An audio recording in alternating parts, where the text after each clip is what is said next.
All right, so today I have Miss Anania Isadora, aka Miss Nia, aka the Queen of Perf Twerks. Um, what Perf Twerk is a organization, a company in Australia that teaches dance classes, dance lessons. Um, and if you guys see their page, you will fall in love. If anybody is residing in Australia, or if anybody goes to visit Australia, I will highly recommend you going to check it out. At least going for a day or a week course and just seeing how it is. The way I've never been there personally because I'm in the U.S., but the way it looks on their page on Perf Twerk and on Miss Nia pages, it looks like it's a well knit loving community where there's no judgment and all the women are having fun. And it's everybody's there just having a good time, and it looks real good seeing stuff like that. It warms my heart. So yeah, Miss Anania Isadora, I would like to tell you thank you so much for coming on my show. Can you please introduce yourself? Well, thanks for having me, Tony. Is that right, Tony? Yes, ma'am. Yes, ma'am. But yeah, thank you for having me. So my name is Nia, uh, and I am one of the members of Perth Twerk. And we do run classes here, and it's a safe space for women and all genders if they would like to come along to really, be yourself, have a good time, learn a new skill, build new connections with people that you may never have ever met before. And that's what we like to do, and we really do have a good time. We always buzzing after class, so that's really cool.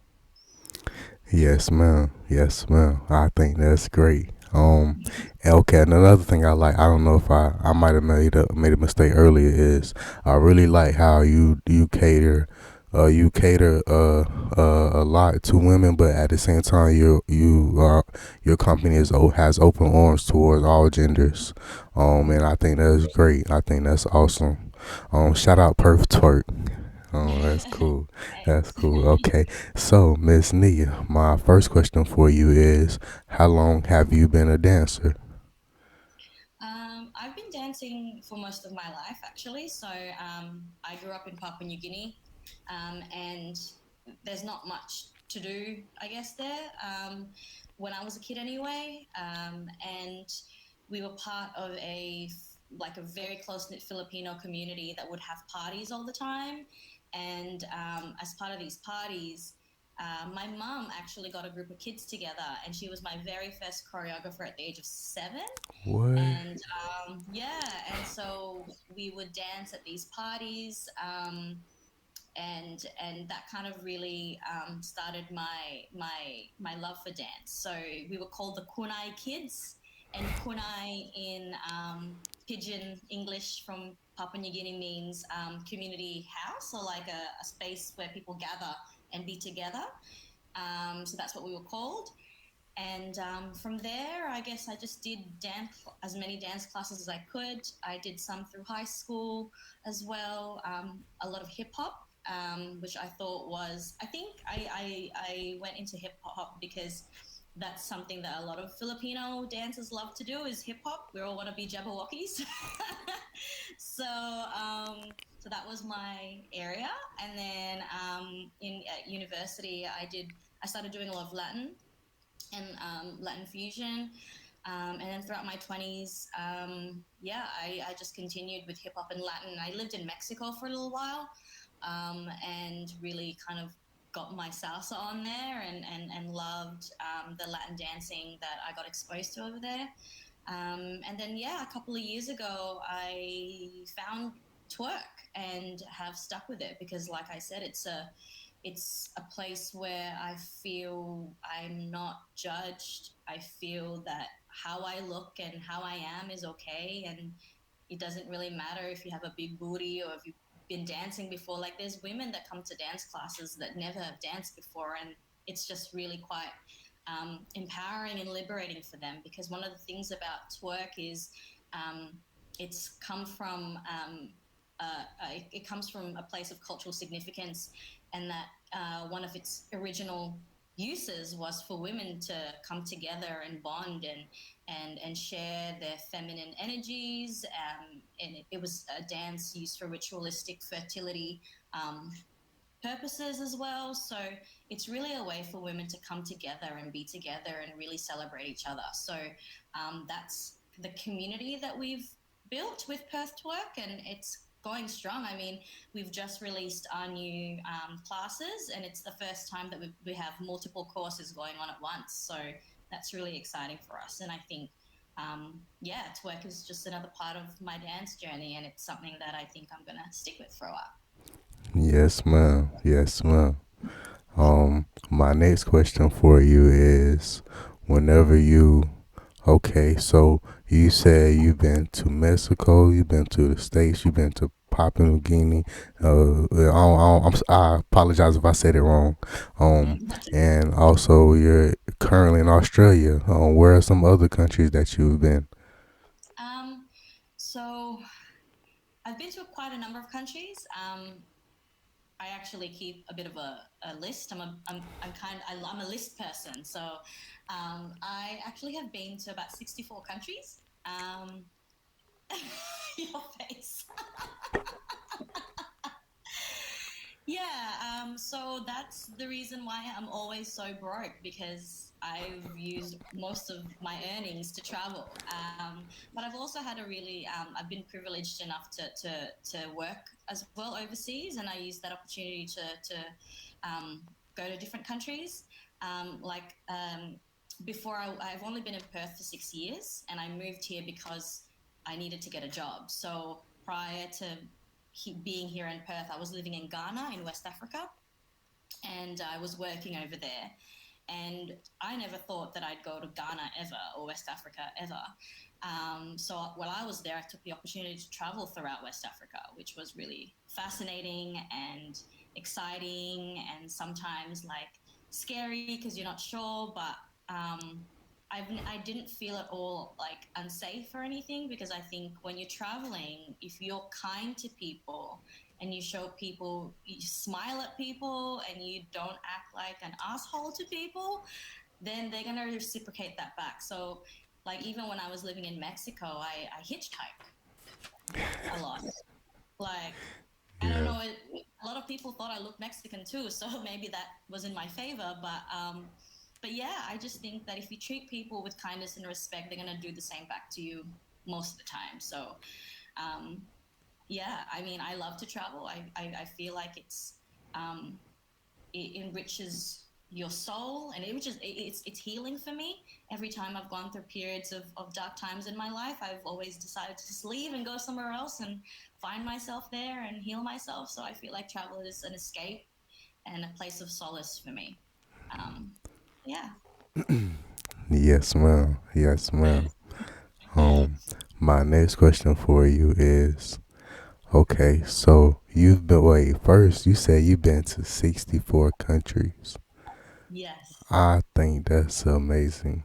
Like, I wish, I try to keep my composure on here, but sometimes I can't. You threw me off guard with No, that it's one. good. I like it. Yes, ma'am. Um, I would just like to say, Miss Nia, I do have a camera. If you ever need a vlogger, I would love to come travel with you one day. I record it, and yeah, I would love that. I think that's awesome. Okay, that's cool. Okay, so I'm glad we got to do this interview because I didn't know that from your page. Okay, so I seen you in other countries, but I didn't see it like I didn't see no list or I didn't see you talking about it. I think that's amazing. Like, Yeah. that's cool. Okay, so my next question for you is, what are some things? Okay, so you say you've been performing dances since you were 7 years old, and now that you're 25, okay, so my next question for you is, whenever since you've been dancing from 7 years old to now, what are some things in the dancing community? What are some things that are in the dancing community that you had to find out later on in your career that you wish people would have told you when you first started out? um I think, this is so this for me in particular anyway. Yes, ma'am. The one thing that I always tell the people that come to my classes is comparing yourself to other people will be the death of you. So I wish someone had told me that, because dance is a very competitive sport in some ways. And you're always striving to be the best version of whatever it is that you're supposed to be projecting at the time. And I never professionally danced, in that I went to auditions. I never made it as a professional dancer as such, but even just going to classes or going to dance courses as a when I was younger, particularly in my early 20s, I felt like I couldn't be good enough at all, ever. That there was always something that I could do more, that I could be better, and that was really debilitating a lot of the time, because you're only as good as your ability allows you to be. And when someone has a greater ability than you, then it makes you feel like you've kind of failed. So, but the thing is, though, um, dance is a form of expression. So if that's the way that you can express yourself, then you should be happy with that. But I guess in situations where it's a competitive environment, you do compare yourself, and it's really hard to deal with it sometimes. And a lot of people that I've known through my dancing life have like quit. Like they just quit, even though I thought they were better than me. You know what I mean? Like they just felt so disheartened by the fact that they were always feeling in their heads and in their hearts that they're not good enough, or they're comparing themselves to this new, like a new, to younger people, or to people with better abilities or greater abilities, or and so for me, I wish someone had told me earlier. And I think this probably goes with most things in life, is really try not to compare yourself to others, because that is the death of your confidence, sometimes. And it really limits your ability to grow as a person, because you're always trying to reach a bar, whereas where you're at is probably most likely really good enough. Absolutely, absolutely. I think that's awesome. I'm glad you said that because I need to take that advice and put it into my own, me doing these interviews. Like I'm glad you said that. I need to think the same way. Like you don't have to be like anybody. You can just keep doing your thing, and it's gonna be Yeah, okay. You just gotta have your own style. I think that's yeah. awesome. I think people forget that everyone is unique and everyone is meant to be different. I think we need to celebrate our differences rather than be so aware of them to the point that it's a bad thing. Like, yeah, I might be short, but hey, I can sleep really well on airplanes because I can just push up into a ball in a corner. So everything has a pro and a con in some ways, but I think people need to really celebrate how different they are and how unique they are, because that's how I think that's how you become like you, is by just embracing everything about you. You're not going to get anything else, so you might as well be happy with what you got and really just be okay with that. And once you're okay with yourself, then people will you project that energy, and people will embrace that as well.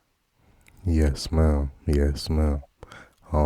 My next question for you is, okay, do you have any other talents besides being a coach and a dancer and a travel guru? Um, yeah, I mean, I don't know if it's a talent, but I guess maybe because I don't like not many people know, but I'm like I do have like another job, which is pretty much like my main job. So I work for a youth mental health organization here in Australia. It's the largest. It's the peak youth mental health organization here, called Headspace. Could you And repeat that one more time? You said the peak youth. mental health organization. It's called Headspace. It's a mental health service for young people um, aged 12 to 25. And it's it's a service that provides counseling support, referral support, really quite holistic support to young people and their families living with mental health issues. My role is the cultural liaison officer. So I support young people and families from culturally and linguistically diverse backgrounds living with psychosis. So these are young people with psychosis or schizophrenia or living with other types of psychotic features and symptoms.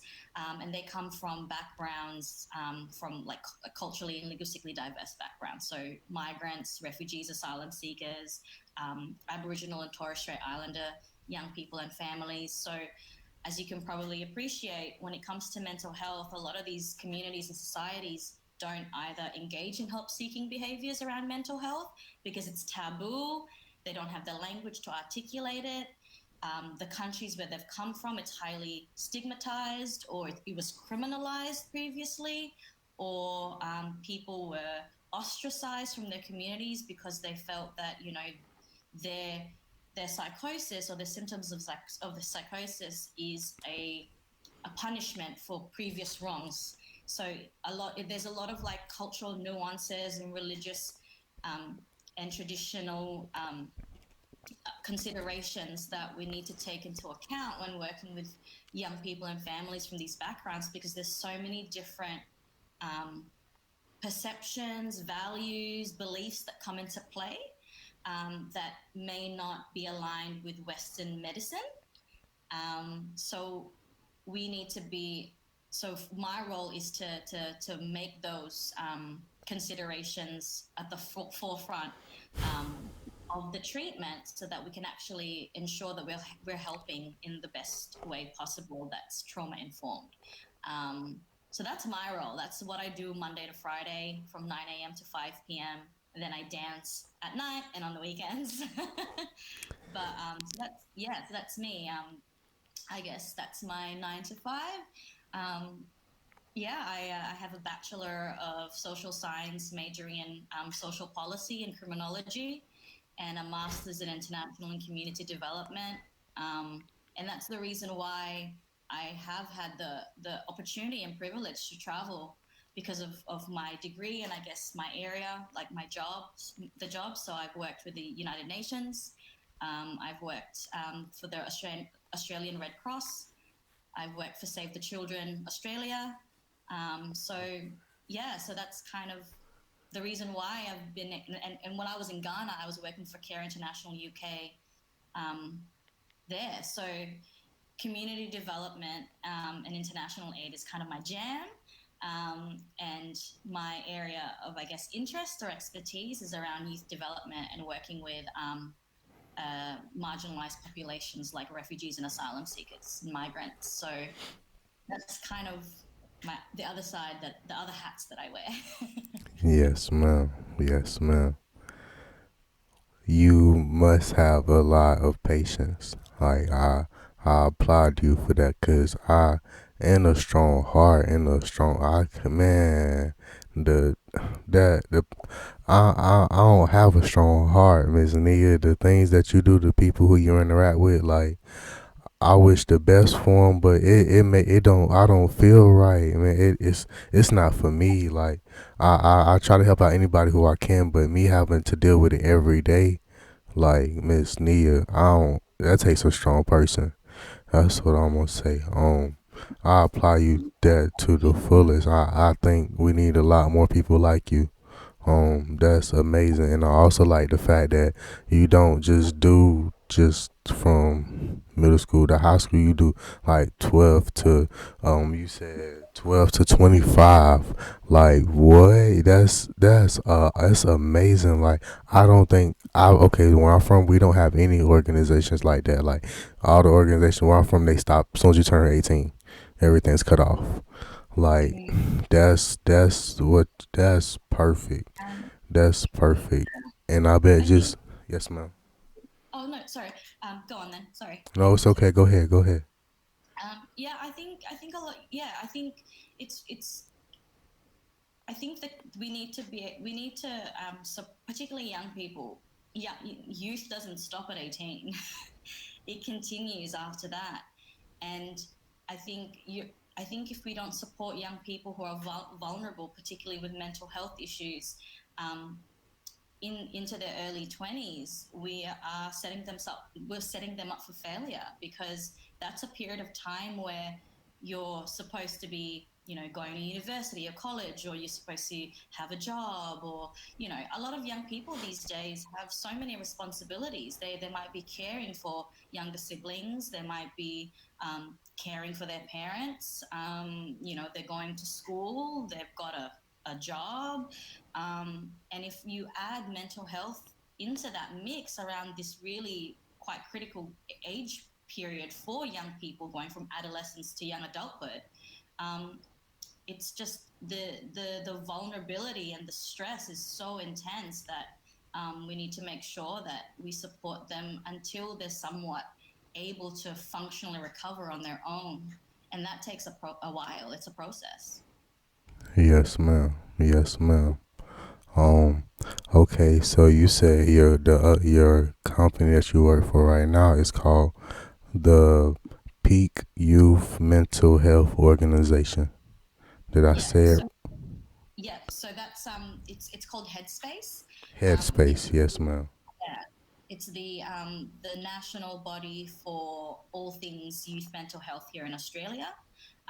So Headspace is broken up into two different streams, I guess. So there's the general mental health stream, which is anxiety, depression, um, all that kind of stuff, and then there's the early psychosis program, which I'm part of, because um, you know if it, in terms of psychosis, it's earlier to treat it.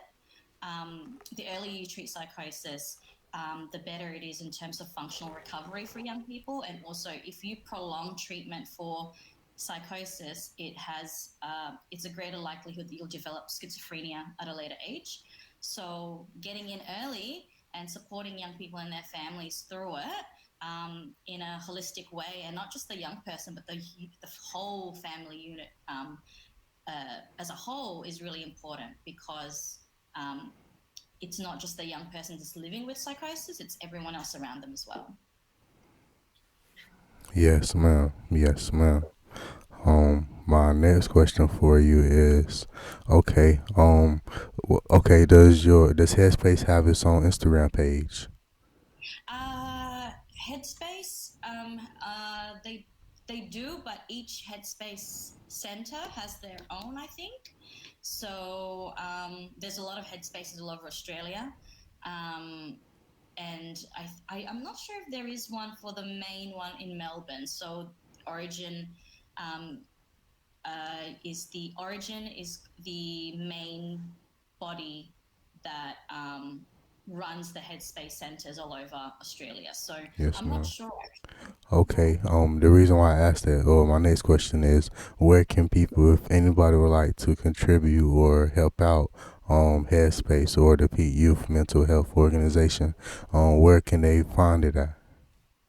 Well, if you like, for example, I think if you just Google Headspace Australia, it will come up with a lot of information about what Headspace is, and if they want to, if they're from a particular part of Australia, then they can look on the website to see where the nearest Headspace centre is at.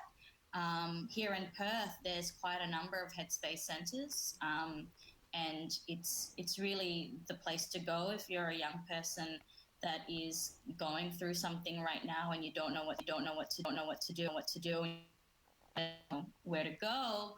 Um, we have some really great people that work there that are really youth friendly.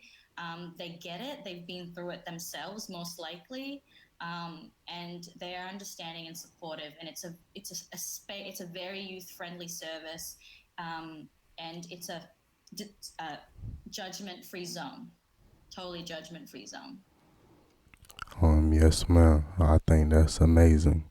Okay, so back to your dance lessons, your dance class. Do you offer? Okay, so I seen it in person. Do you offer any lessons online, or do you plan on it in the future? Because a lot of things are going virtual. We can. So WA is the largest state here in Australia, and we have actually have not have relatively been untouched by COVID-19. So from um, last week, we went into lockdown for the first time in 10 months for 5 days because there was a community transmission. Um, but everyone was really compliant in terms of wearing masks and the contact tracing. So, but for that week, we did go virtual. So we ran classes via Zoom, which I love taking Zoom classes, but it's so hard to run it when you're the one that's teaching. Um, so I very much prefer like in-person classes, but we do have the capacity to go online. And there's some people that have reached out to us to see if we can do like private classes as well online. So that is an option, and that's something that we can look at doing. Yes, man. I think that's awesome. The reason why I asked that question is because I have a couple women who I think would love to um uh work with you. I just interviewed a lady from Houston, Texas, who she's just starting out and having her own dance classes, and I know she would love to learn from you. She would love to ask you a few questions. She would love that. So yeah, I think that's awesome. Shout out Perf Torque, shout out Headspace. My next question for you is okay, a cultural liaison officer. Um okay, so so how is it like? What's the everyday life of a? Because I've never talked to anybody with this occupation before. Okay, so I'm there to provide support um, to the clinicians, the mental health nurses, the occupational therapists, so the medical team. I'm not a clinician. I don't have a medical background, but I'm there to provide advice, support when the clinicians and the medical team are working with a young person or a family from a culturally and linguistically diverse background. So if the young person and family come from overseas or they are Aboriginal or Torres Strait Islander, so are Indigenous people here in Australia, they will come to me for a consultation and ask what might be some barriers to engagement that we haven't thought about, whether they're cultural. Um, an example would be, you know, why is this Nepalese family not wanting to engage in the service, even though they know that we're here to help? What are some of the things that we're doing that is a barrier to their engagement? So I might come up with a list of some, I would ask further questions regarding what their migratory journey is to Australia. So did they come here as migrants or as refugees and asylum seekers? Because those two pathways are very different. And there's always trauma involved when you're fleeing your homeland or leaving your homeland for any reason. No one ever wants to leave the place they call home. So we need to understand that from their point of view and also try to see what some of the cultural norms are and some of the values and perceptions, whether they be religious in nature or just traditional in nature in terms of historically, that's what the people of the society think about certain things, particularly regarding mental health. So there are societies out there that don't think mental health is an actual thing historically, and so when the people from that society come over here, they don't know how to seek help and they don't know how to engage in services, or they fear such services because of their experiences in the past in their own countries regarding seeking treatment. It may be that there's some cultural things um, that isn't really spoken about. Like for example, it would be more appropriate if your client was a young female, that your clinician or your main doctor was also female for those kinds of cultural reasons. So things like that, I do a lot of research. I do a lot of research into the backgrounds of the young people and families. I also try to provide face-to-face support to the young people, because sometimes you and you can probably understand this yourself, because as people of color, we often open up to other people that look like us, because we understand that they get it, that they get that, systemically and historically, um, the things that are in place for us to engage in help are often very difficult for us to do so for so many different reasons. Whether it be that, we don't understand it, it's often really difficult for us to be part of systems. So my job is to, one, provide the clinicians a way to engage, but also to make sure that the families themselves feel comfortable enough and understand the process, and that they know that they've got someone who's an ally, who will advocate for their for their rights, for what they want, and to help uh, to help them articulate those needs and wants to their treating doctors or to the people that are in charge of their treatment. Um, so I'm just more of a conduit as well, um, to be able to relay messages back and forth, in a way that both parties understand and get. Yes, ma'am. Yes, ma'am. Um, my next question for you is, what is your zodiac sign? I'm a Taurus. What do they say about Tauruses? That we're very stubborn, um, really stubborn, very like hard headed, um, quite opinionated, but very grounded. So, well, I feel like I'm grounded. I am quite stubborn at times. I know that. I mean, my whole entire family, my mum, my dad, my brother, and I were all Tauruses. That's Um, cool. I have to tell you a story. So, in the late or mid 80s, my mum went to a like a bridal shower with a few friends, and there was a palm reader there. And the palm reader looked at her palm, and she doesn't believe in any of this at all. Hey, like she does not give a shit about any of this, doesn't believe it. She looked at the palm, and the palm reader was like, "You're going to be living in the land of the bulls." And she was like, yeah, cool. She probably thought she was going to Spain or something. Anyway, 10 years later, we were, well, not 10 years, but less than 5 years later, we were moving to Papua New Guinea. And so my mum was sorting out our paperwork and our visas and passports and stuff. And the friend that she went to this bridal shower with was looking at all her passport photos and realized that all of us were born within 1 month of each other, and that we're all Tauruses. And then it clicked with her and was like, Lita, you're living in the land of the bulls. And she was like, what? And then that's the only I think it was like 93 or 92 or something, that she like clicked with her that, yeah, we're all Tauruses, and that she's living in the land of the bulls. Um, Dang, but yeah. that's cool. That's cool. Um, that's awesome.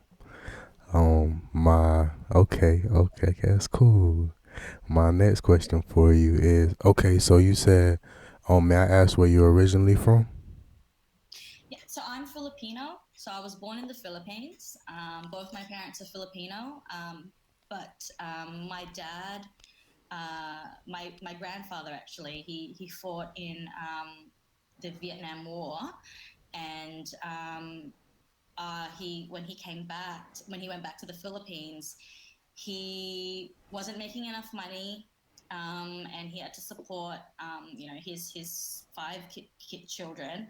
So he decided to move by himself, to Papua New Guinea to work there, because they were hiring a lot of Filipinos, and I guess because the Philippines is because we were not colonized, but we had a very big American presence in the Yes, ma'am. Philippines for a really long time, and so a lot of people can speak English, so it was very easy for us to get jobs overseas. So my granddad moved to Papua New Guinea for a while, And at one point, my he moved his family there, and my dad did like 1 or 2 years of high school there, and then they moved back to the Philippines. And so when my dad married my mom, so my dad comes from quite a poor family, whereas my mom comes from a very wealthy family. And I guess to prove himself and to, make my mom's parents feel like he could provide, he decided to go to Papua New Guinea, like his dad, and make money. And so he worked his butt off, and then finally got to a point where he got promoted to family status by the company. So he worked for the biggest import export company in Papua New Guinea that were run by Chinese businessmen. Um, and so when he got promoted, he was given family status. So he then brought my mum, and my brother to Papua New Guinea, and I was like, I think I was just under 5 when that happened. And so we spent 10 years in PNG, um, but then there was a civil war in 1996. It started with a coup, and because of that coup, um, the prime minister that was uh, taken taken down, he was half Chinese, half PNG, and as a form of retaliation about how the locals felt about how China has exploited their country in so many different ways. They started targeting a lot of Chinese businesses, and just expats and foreigners in general. So like we had drive-by shootings, bombings. We lived in a gated community. Like it was pretty hectic. I was quite young, but I still remember. But it's only when I got older I realized all the stuff that was happening. Um, so my parents decided to apply for skilled migration to Australia in about 1998, and then we got accepted to come into Australia in 2000. So I was 13 when I came to Australia, and we moved to Darwin. And so that's why when people ask me where I'm from, it's such a long story because I'm ethnically and genetically Filipino, but my heart You is, stayed in Papua. Papua New Guinea most of Yeah, your life.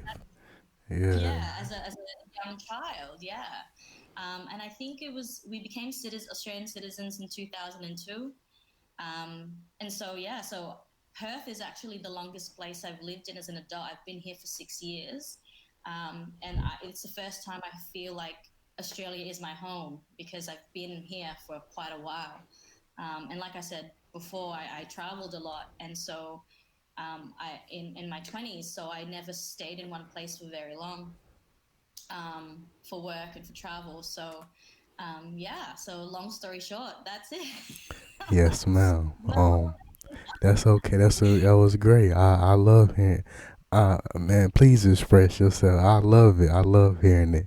Okay. So since you said all that, the last thing you said was you've been here for 6 years.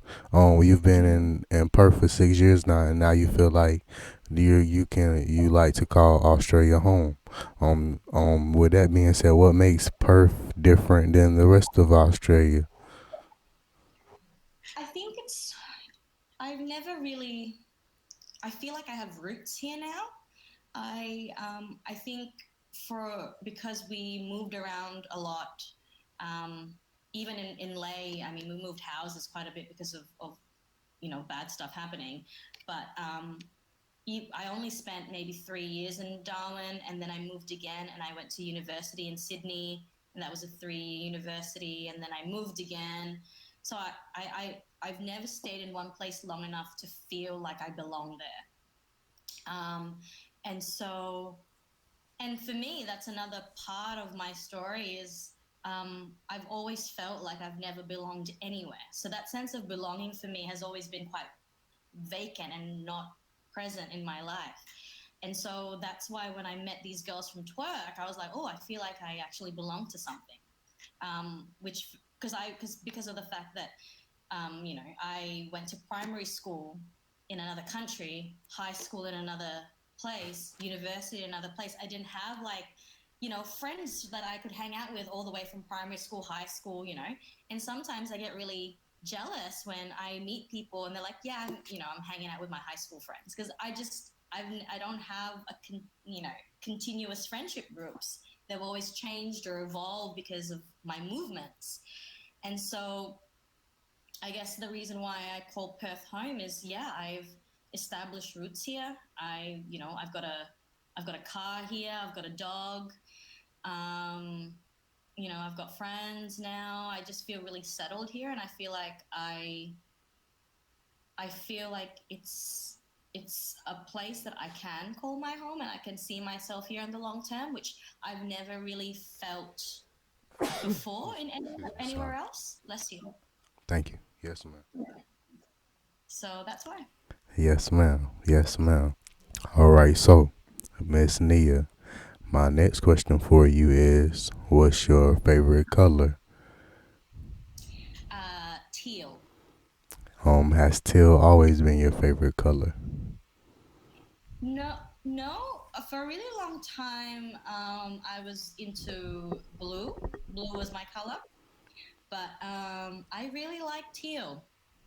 Teal is my teal is my go-to. If I could wear teal, like a teal jumpsuit, like those older ladies wear, and everything's matchy matchy, I would do it. But I don't think I'm old enough yet. Yes, ma'am. The ladies who walk early in the morning with the weights in their hands. Yes, yes, that's it. Yeah, that's Absolutely. it. That's cool. My next question for you is, what's your favorite number? Ooh, I've never even thought of that. I don't even know if I have a favorite number. I don't think I do. It's okay. It's okay. It's okay. Um, my next question for you is, what are your five favorite foods? Okay. So I love sushi. I really love sushi. I love my mom's spaghetti bolognese. It's a Filipino spaghetti bolognese. It's kind of sweet, which is really weird for some people, but I really love it. Um, I love good chips and gravy. So I think you guys call it French fries, but chips and gravy any time of the day. Um, I also love a good cheeseburger. Love a good cheeseburger. Um, Last one. Just thinking. Oh, I'm addicted to Coke Zero. Yes, ma'am. Yes, ma'am. Ain't nothing wrong with Coke Zero. It's a great drink. Um, that's awesome. My next question for you is, what are your five favorite restaurants? Restaurants. Okay. Oh, this is hilarious because you probably think it's stupid, but I love PF Chang's, and we don't have them here in Australia. Oh no. No, I don't think we have it here. Oh. I've only been to them in the US whenever I've been there, but do love a PF Chang's. Um, I know that it's so bad, but I like McDonald's because I go through the drive-through every morning, gives me a caramelized latte. I love a good hash brown. I love a cheeseburger. I like McDonald's. I do. I'm not ashamed about that. Um, Restaurants. Um, Just trying to think. Well, here in Perth, my favorite burger place is a place called Hood Burger. And the reason why it's my favorite is because it's so similar to a good American cheeseburger. Like here, you can't get a good American cheeseburger. Like you guys make the best cheeseburgers in the world. And so I feel like the closest thing is this place called Hood Burger here in Perth. Just trying to think.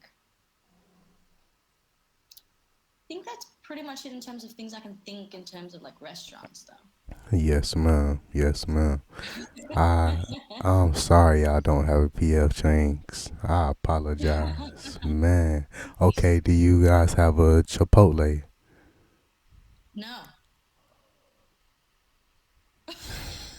no, Not that I know of. I don't think we have Chipotle here. Man, I wonder how many other countries are missing out right now. PF Chang's and Chipotle. You gotta have one of the other. Man, Oh, and what is the place that I love going to in the US? is it Tokyo Express? No, it's Okay, like a rib place. okay. It's like a We have a lot. and Applebee's, no, no, no, not Applebee's. Is it not? Oh, I thought you said it. Outback. Oh, it's like, no. No, you know Australia.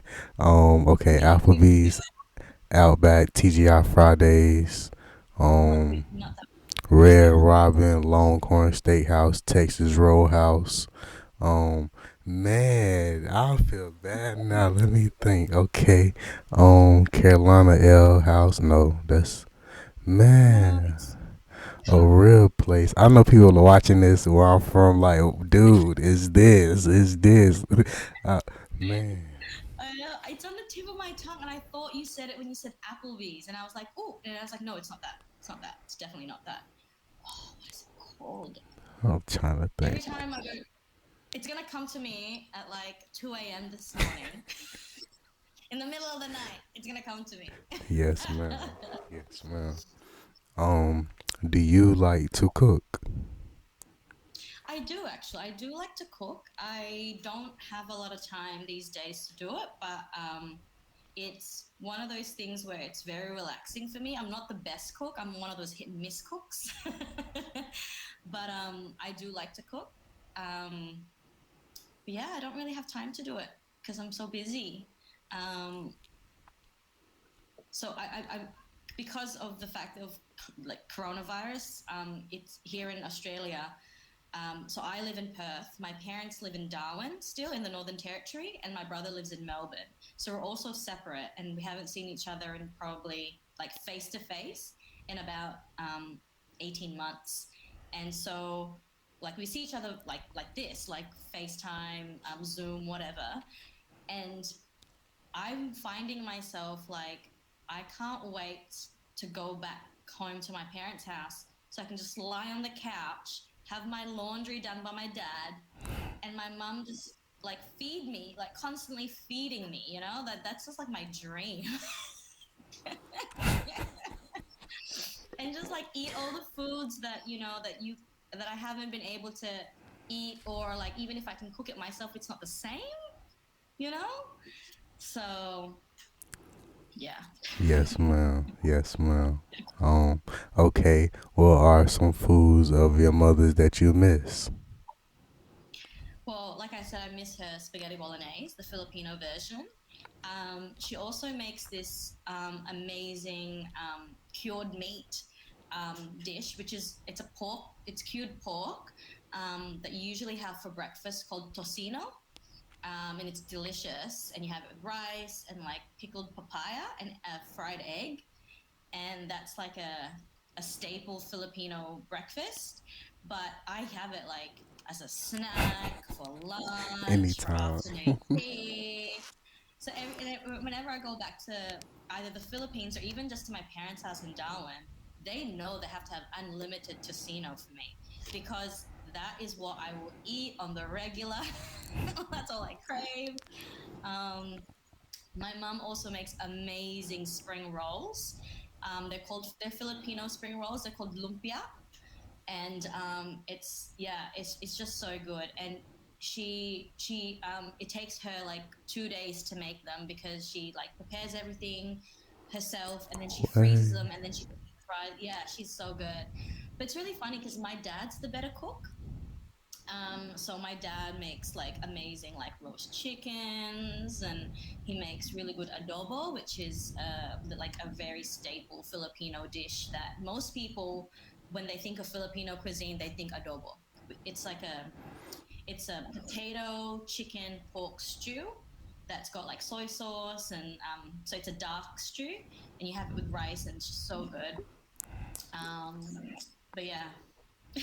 Yes, ma'am. Yes, ma'am. I gotta get off food. I could talk about food all day. Yeah, I'm getting hungry. Um, my next question for you is okay. Well, You've done been to 64 countries, but if you could go to 5 more countries, what would they be? Different ones Yes, ma'am. or Yes, like, ma'am. okay, all right. So I have a dream. So because of coronavirus and because of the fact that I'm trying to save money for the very first time in my life and try to be financially stable, because I've just been gallivanting the world and spending money left, right, and center, even money I don't have. Thank you, credit cards. But I I would like to go on a big trip in maybe for my 40th birthday. And I would like to either go to Iceland. I want to go to Iceland. I would love to do Eastern Europe because I've not done that part of Europe, like the Czech Republic, Czechia, like Romania, like Poland, and then go down to Serbia and Greece. Um, and I really want to do East Africa because I've been to West Africa, I've been to North Africa, but I've not been to East or South Africa, which is like the awesome tourist parts of Africa. So I want to do like an overland. It's about a 3-month overland trip from Kenya all the way down to South Africa, and you go through like all the main parts. You go to the Serengeti, you go to all the stuff that you see that people do safaris and that kind of thing. So I really want to do that. Those are my three areas of places that I'd like to go to next. Yes, ma'am. Yes, ma'am. What are some of the countries that you've been to so far? Um, so I've been through most of Asia. Um, I've I haven't I've been to Russia, but I've not been to like Moscow, Russia. I've been to the Vladivostok, the Asian side of Russia. Um, I've been through Western Europe and the UK. Like I said, I lived in Mexico for a while, so I did a lot of Latin America and Central America. I did a couple of months in Peru when I was at university doing volunteer work, so I did um, work around that area. Um, I've done most of the South Pacific only because I did like it's almost like an exchange program. It's called the Ship for World Youth Program when I was younger, where it was a Japanese government initiative that brought together almost 300 young people from all over the world and brought us together in Tokyo to do a whole heap of workshops and upskilling type things and cultural exchange stuff for a couple of weeks. And then we boarded a cruise ship in Yokohama and we went around the South Pacific, like Solomon Islands, Vanuatu, Fiji, um, doing volunteer work there. So that was really cool. Um, yeah, yeah. Yes, ma'am. Yes, ma'am. That's awesome. I never knew there was a Asian side and a culture in Russia. I never knew that. So prior to the USSR, the Soviet Union breaking up, Russia was the largest country in the world because it spanned the continent, like the European and Asian continents.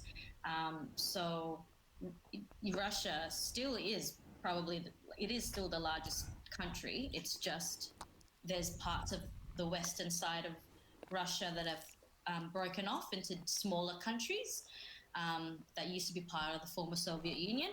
So if you go up from like Korea, so above Korea, that's where Vladivostok is, and that's still Russia, essentially. Yeah. Yes, ma'am. Yes, ma'am. Um, my next question for you is: would you rather go into space or deep sea diving? Space. You said that fast. I wanted to be an astronaut. Like if I got my shit together and studied and wanted to be an astronaut, I would have loved to have been an astronaut. Like that's just for me, space is the ultimate adventure. Like if I had the money to pay for a ticket on that Virgin Galactic, which is I think it's like $200,000 a ticket just to like get up to outer space and hover and then come back down, I'd do it. Yes, ma'am. Yes, ma'am. My next question for you is, what are your five favorite animals? Ooh, okay. Well, I love dogs. I have two dogs. One lives with me, and one lives in Darwin with my parents. So I love dogs. Um, I'm a big animal lover, so I don't know if I have like five, but for a while there, I really did have a fascination for donkeys because when I was in Egypt, we rode donkeys around Cairo for a few days and it was insane. Like it was nuts. It was so much fun. And I thought like I love camels, but I thought the donkeys were like a lot more fun because they would like really go for it, you know?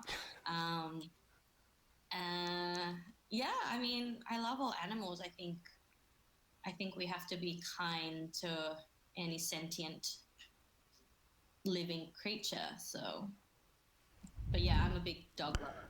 Yes, ma'am. Yes, ma'am. Miss Nia, I just wish I know you had a lot of fun. I know you done had a lot of fun. Like I think that's amazing. I think that's real cool. You got to ride donkeys in Egypt and Cairo. Yeah, in What? Cairo. That's cool. Um, my next question for you is: besides Coke Zero, what are some of your favorite drinks? I love a frozen slushy. I love frozen slushies. So frozen Cokes, frozen Mountain Dew is my go-to at the moment that I get through the KFC drive-through for $1. um, I also like there's this it's a Filipino drink called calamansi juice. It's a it's it's a type of lemon, so it's a citrus drink. Um, so I really love that. I love a gin and tonic. I love a gin and tonic. I love a ginger beer. So alcoholic ginger beer is really yum. And in terms of like alcoholic beverages, I always start off with a cider. So I'm a cider person rather than a beer drinker. Yes, ma'am. Yes, ma'am. My next question for you is: do you like to go shopping? No, no, I don't. It's like I've never been good with shopping, even online shopping. It takes me forever to decide. And yeah, I've never been a big shopper. I've never been a big like shopaholic or anything. Um, and I guess it was also because I moved around so much that I couldn't have too many things. Um, but even now that I'm settled here, I don't really have that much stuff. I feel like I do though, because you accumulate stuff. But I mean, I arrived in Perth with a backpacking backpack and a suitcase, and now like all this other shit. I don't know where it's come from. um, but yeah, no, I'm not a big shopper. No. Yes, ma'am. Yes, ma'am. All right, so Miss Nia, my next question for you is: what are your plans for the next 5 years, and what are your plans for the next 10 years? Oh goodness. Uh, I I got asked this question in a job interview recently, and I really didn't know how to answer it. And I think because I'm one of those people that have a tendency to just pick up and leave, and I can do that, and I can just move around.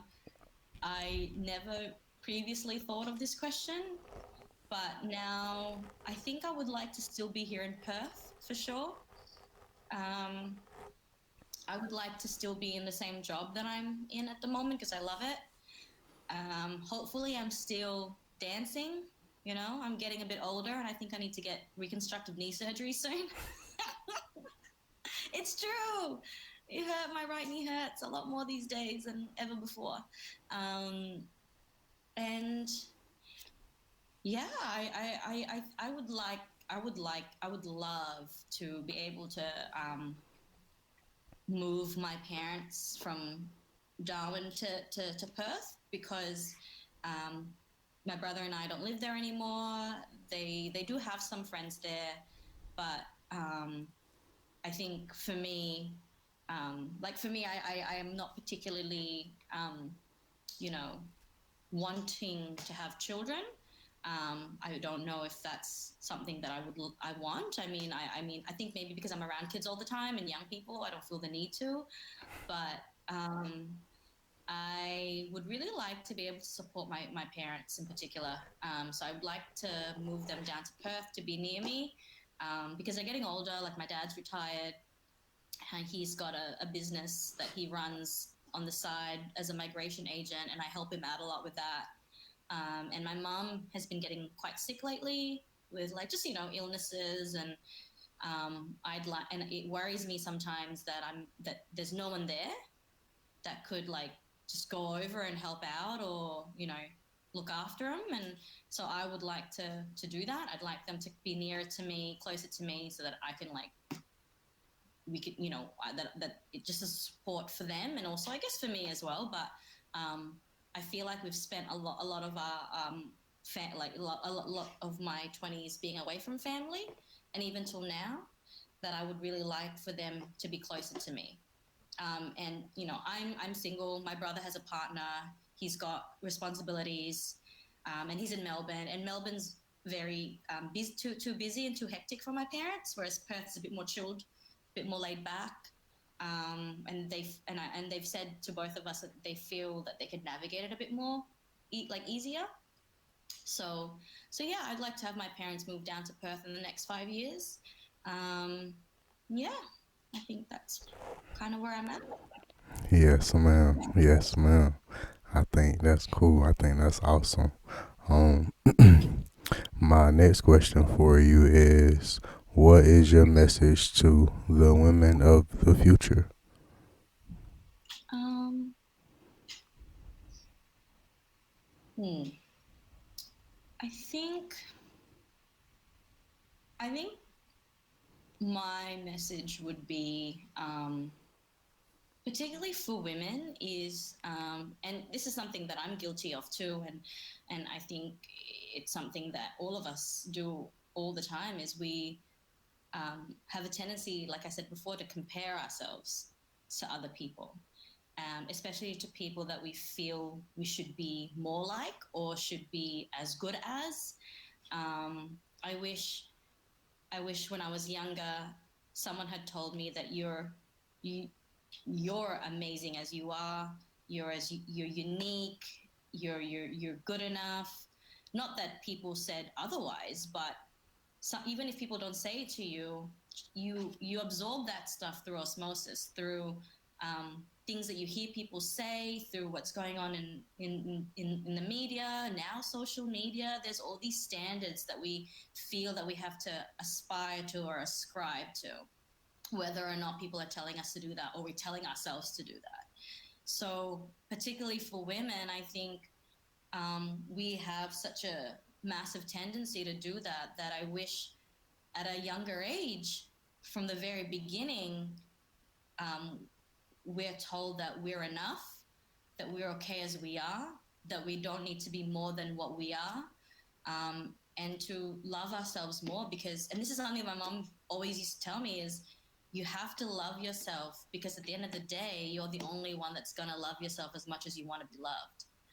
Um, and so I wish I was, because I felt like a lot of my life I've always been trying to be somebody more, and I wish someone had said to me, you can do more if you want, but you don't have to, because who you are and what you do and how you look and what you say and how you say it is fine, and it's good. And I think people should just embrace who they are. And I think we would have less conflict in the world if people just really like love themselves. Because I think if you don't love yourself, you can't love other people. Um, and so, yeah, I think that's that for me. If I had a daughter, or if I had a son, if I could impart knowledge or wisdom, that would be it for me. Yeah. Yes, ma'am. Yes, ma'am. My next question for you is, what would you like to tell your future self 20 years from now? Um, One of the things that I feel like it's hard for me to accept are compliments. You know, it's really hard for me to take compliments. And people, when I tell people about my story or my journey, people are always like, "Oh my god, that's amazing! How have you done that?" Like, and I'm like, "Oh, it's yeah, it was all right. It's okay. Like, yeah, I just did it because it was a thing to do." But I would like to, and even till now, like to this very moment, I find it difficult. And the fact that you want to interview me about stuff like this is just like my blows my mind. Like there's so many other people you could talk to, Um, but I would like to be at a point in my life, maybe in 10, 20 years, where I can go, yeah, I had a fucking good life. Like that was some crazy cool shit I did.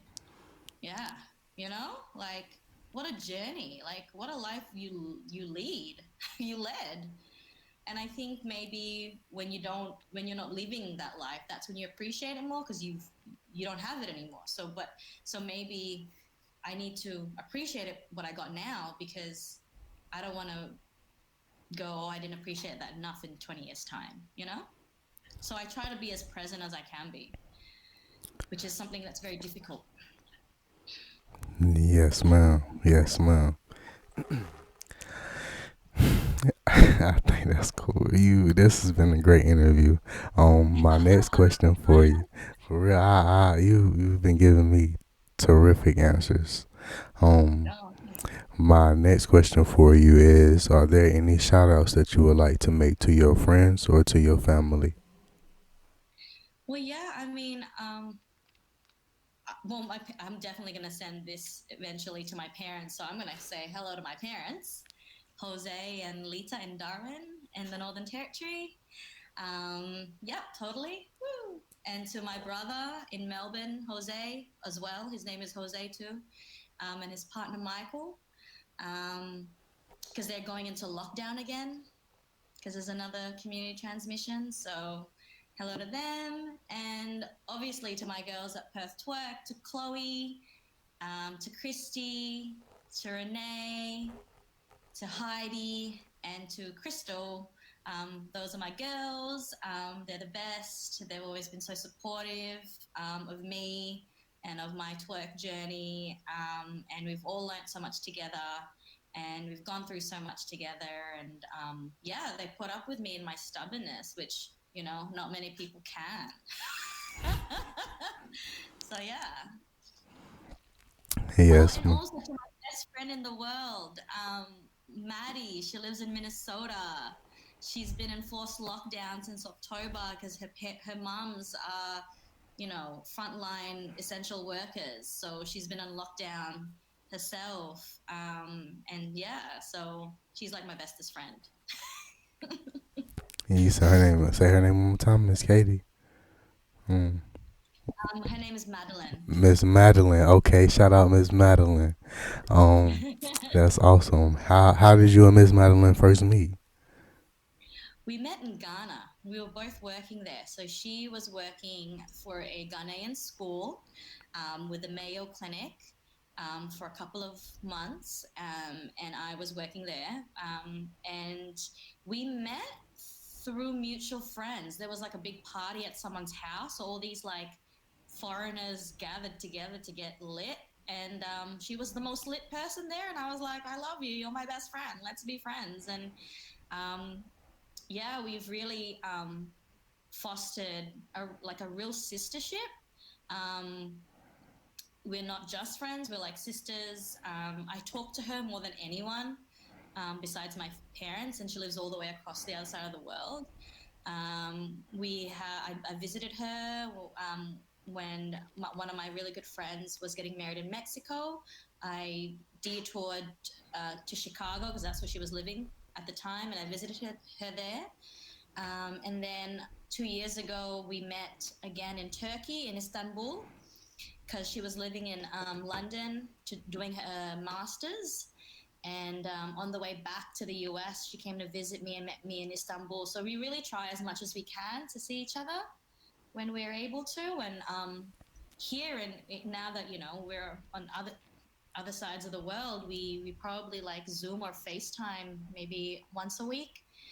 And I'm actually going to be doing twerk classes with her via Zoom.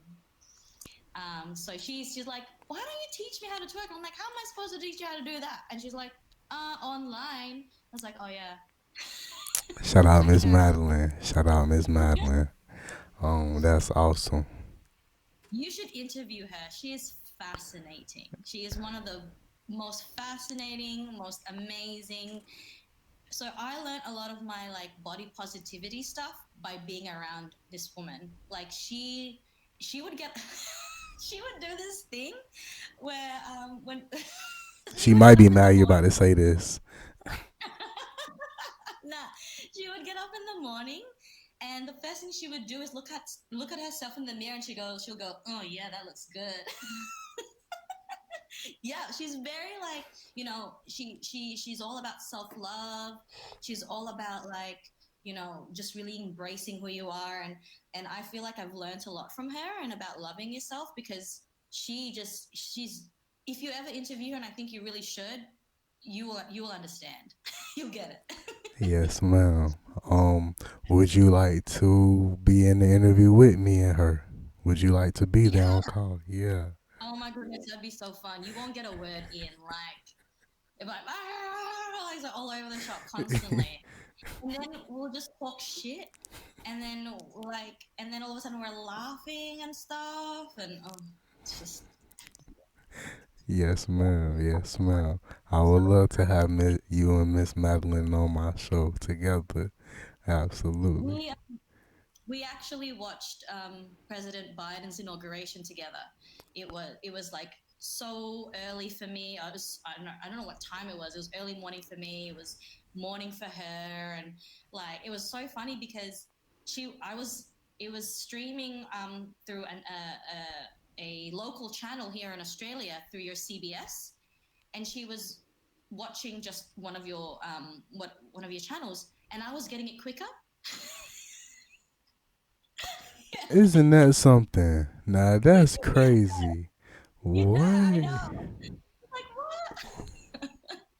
There's But yeah. some type of miscommunication going on. That should not be okay. What? How? Yeah. I'm jealous now. It What? was so weird. I was like, because I could hear, like, because obviously we had our sound like low, so we could hear each other talk. But then I heard something, and I'm like, wait, you're like five seconds behind me. Why? Why is that right? That's What's happening awesome. in your country? That's awesome. I would have been jealous. I would have been jealous. Like, how you? I'm glad you told me that. I'm about to go tell somebody that. I don't think that's okay. I don't think that's right. No, it's not. Mm-mm. All right, so Miss Nia, my next question for you is, what would you like people to know about you before they go to your social medias? Um, that there's a lot of ass on there.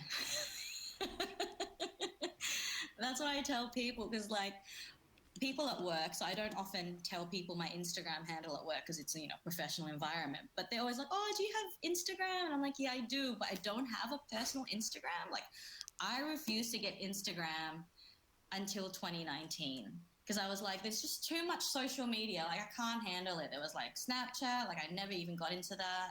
I don't. I only had Facebook. And when we were starting the business, the girls were like, you have to have Instagram because of the fact that that's how we get our gigs. That's how you promote your business. And I was like, all right, like, I'll do it. But I never got a personal Instagram. So when people at work ask me, I'm like, just so you know, there's a lot of ass on there. And I guess also I do a bit of photography modeling. So I do artistic nude, I do boudoir, and I also do like normal clothes What is, you said modeling. boudoir? I don't know what that is. So boudoir, it's a French word. It's Boudoir. So it's more just like in lingerie or like implied nudity. So it's like artistic nude, but you're actually clothed. They're just implying that you're nude, and it's always in the context of like a bedroom. So boudoir in French means like the bedroom. So it's those kinds of like sexy bedroom type photos, which I got in. I didn't think I would ever do anything like that, but it was really empowering for me to not be ashamed of my body, because I feel like women in particular, we set such high standards for ourselves because of how we are influenced by beauty standards that are set by other people for us, that we often forget how beautiful our bodies really are, and it's the only one that we're going to get. So um, it really kind of made me realize that, you know what, I have rolls and bumps and all sorts of different things, but you know even with those things, you can look sexy, you can look beautiful, you can feel sexy, you can feel beautiful, and you don't have to look at a certain way to feel and be those things. Um, so for me, I always like I do it as I get paid to do those photos as for modeling. But I would totally recommend any woman to do like an implied nudity shoot, or an artistic nude shoot, or a boudoir shoot, just for themselves. That they've done it that one time, and maybe that'll inspire them to do more things, because you don't have to be stick thin, you know, like you don't or you or have big boobs or have a huge butt or all these things to feel good and beautiful. So for me, that was really an empowering act, that I'm glad I did, because it allowed me to feel confident in myself, to feel confident in my body. And this is the one thing that Maddie always said to me, because I was, every person has body image issues, or self image issues. And I remember when I think we were in Ghana, and I was going on about how I'd put on so much weight because I was eating so much like jollof rice over there, which was delicious, and fried plantains constantly, and fried chicken. Um, I was just going on about how much weight I gained, and Maddie looked at me and she was like, "I don't get why women like think that way. I mean, take as much space as you want. Get, why are you shrinking yourself? Take as much space. The more space you have, the better it is for you to move. Like she was just all about like, just take up as much space as you can possibly take up. It doesn't matter why you're shrinking yourself, why you want to shrink yourself." And so that really like inspired me to think about things differently. So you Yes, gotta, yeah. ma'am. Yes, ma'am. That's amazing. Um, my next question for you is, how do you feel women are represented in the world? I think, I think, I think, I think we're getting so much better at allowing people from diverse backgrounds, diverse, uh, uh, yeah, like people of different types. I think visibility is really important. If you can't see yourself being represented, then it means that you don't, it almost feels like you don't really exist. Um, and visibility and representation, particularly in the media, is something that we all really need to push for more, because if you don't see yourself being played out in a supposed real life world context in a TV show or in a whatever it is, then you're going to be looking for someone that looks like you or you can relate to. And if you can't find that, then it feels like you're not being counted and that you don't exist. And this is something that, we know that the LGBTIQA community and people of color have been pushing for, is representation and visibility. Because if if if we if we can see other people like us, then it allows us to say that we can do more and strive more, and that, like the fact that, we have the first African Asian, you guys, yeah, I say we, I'm not even from the US, but the first African Asian black woman as vice president. I cried when Kamala Harris was inaugurated, because that's such a huge thing for particularly girls, young women of color from Asian, African, Latinx backgrounds. That's huge. It just shows that if she can do it, then we can too. And that's with any minority group. If we can showcase the talents the beautiful diversity that and the skills and the journeys of people from different backgrounds and different places, then it gives us so much more to celebrate, and and gives an opportunity for people from those backgrounds to say, hey, there's someone like me out there, and I'm not alone. Yes, ma'am. Yes, ma'am. Um, my next question for you is: okay, you traveling to over 60 or to 64 different countries so far. Do you speak any other languages? So I speak Tagalog, which is the national language of the Philippines. Um, I can understand a little bit of French, only because I did it through high school, and because of my time over in Mexico and Peru, and having a lot of friends that speak Spanish. I would like to say I'm intermediate in Spanish, if because it's very difficult to practice a language when you're not using it all the time. So like I feel like I'm better at reading and writing Spanish because I'm always like trying to practice it on Duolingo. But Okay. I can but I can definitely converse with people from Spanish language backgrounds. Yes, ma'am. Yes, ma'am. What was the language that you said is spoken in the Philippines? Tagalog, Tagalog. It's the national language. Tagalog. Tagalog. Mm-hmm. Mm-hmm. Okay, so Miss Nia, can you say a positive message in Tagalog to the Filipino community? Oh, now I'm gonna have to translate it to English to Well, no, no, no. You don't have to Tagalog. translate it. You could just you don't have to translate it. Just you could just speak in that Oh, language. okay.